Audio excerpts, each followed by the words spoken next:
এই সুন্দর সুন্দর আসো আব্বু, ওই যে হেরা খেয়ে ফেলতেছে। জলদি আসো, জলদি জলদি। দুধ এখন ভিজায় এনে তারপরে পরিষ্কার করা লাগবে। আগে খায় নে, তারপরে একসাথেই পরিষ্কার করি। এখন খাওয়া দাওয়া করে সবাইকে মুছায় দিব, তারপর সবাই ঘুম আসবে, ঠিক আছে? প্রিয় বন্ধুরা, কেমন আছেন আপনারা সবাই? আশা করছি সবাই ভালো আছেন।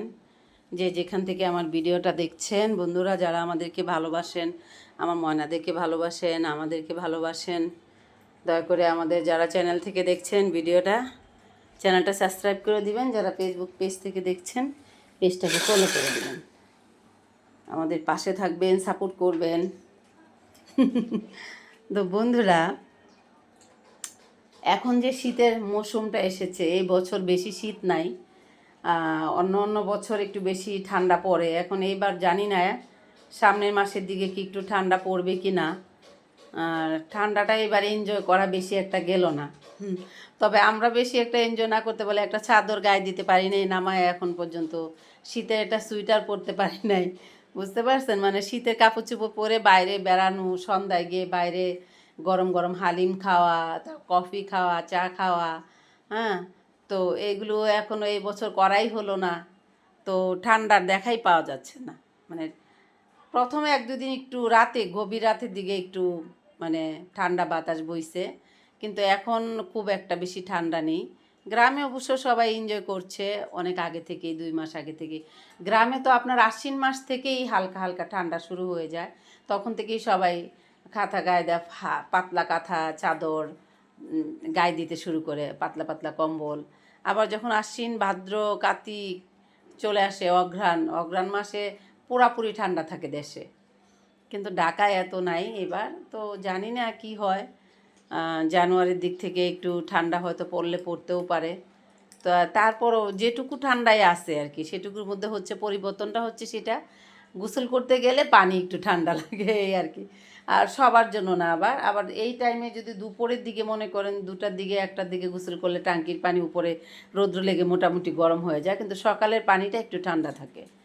তো যারা মুরব্বী বাবা মারা আছেন তাদেরকে একটু, যারা অনেক একটু শ্বাসকষ্টের প্রবলেম আছে, অ্যাজমা আছে, তাদেরকে একটু হালকা পানি গরম করে দিবেন, একটু অজুর পানি গরম করে দিবেন। আর ছোট্ট ছোট্ট সোনামণিগুলো যারা রয়েছে, যারা একেবারে ছোট, তাদের দিকে একটু বেশি বেশি করে খেয়াল রাখতে হবে।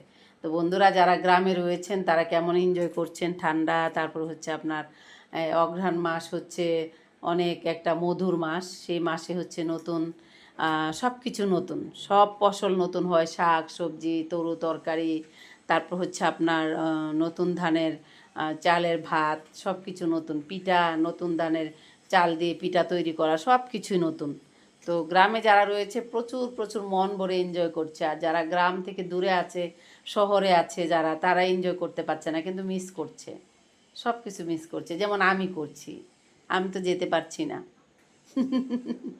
আমি যেতে পারছি না দেখে আমি খুব মিস করছি। বাচ্চাদের রেখে যাওয়া যাচ্ছে না, বাচ্চারা 2টা বাচ্চা অসুস্থ, মানে এই আর কি, বিভিন্ন রকমের কাইসিডির জন্য যাওয়া হচ্ছে না। তো বন্ধুরা আপনারা যারা যারা গ্রামের বাড়িতে গিয়েছেন, শীত এনজয় করছেন, নতুন ধানের নতুন চালের পিঠা খাচ্ছেন, তারপরে পুষ্কুনির তাজা মাছ তুলে যারা খাচ্ছেন, নদীর মাছ যারা খাচ্ছেন, খালে বিলের মাছ যারা তাজা মাছ খাচ্ছেন, পাঁচমিশালি মাছ, তারা এনজয় করছেন। তারপরে নতুন কফি, লাউ, লাউ শাক, মূলা, লাল শাক, এই বিভিন্ন ধরনের যে সবজিগুলো নতুন, সেগুলো কিন্তু নতুন ভাত দিয়ে খেলে অনেক অনেক টেস্ট লাগে। আপনারা যারা যারা এই টেস্ট নিচ্ছেন, এনজয় করছেন, জানাবেন কমেন্ট করে কেমন মজা পাচ্ছেন আপনারা। তো বন্ধুরা আপনারা সবাই ভালো থাকবেন।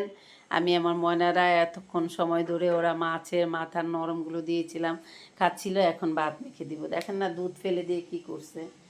তো সবাই ভালো থাকবেন বন্ধুরা। আমি আমার ময়নাদেরকে খেতে দেই। সবাই ভালো থাকবেন। টাটা।